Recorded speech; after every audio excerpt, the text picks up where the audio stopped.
Guys, mga niya ang 18th birthday guys. Oh. Hello guys, maayong hapon. So ari ko diri sa birthday girl, nga 18th birthday ara ang lechon lami kaayo oh. Pula na kaayo ang lechon guys. So ayan si Tito nagluto adobo nga mapapoy guys. So mo na siya oh.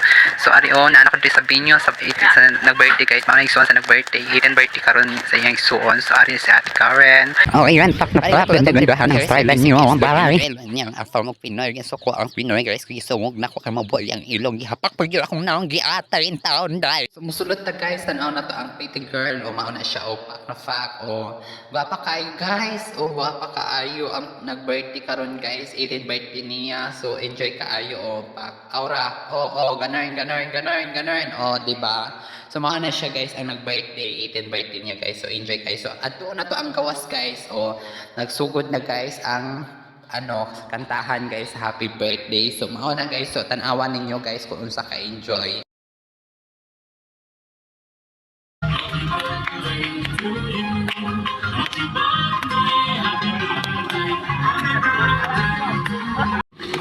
Happy birthday more and sa mga bisita na to, manatagin ka na ninyo. Yan nagap.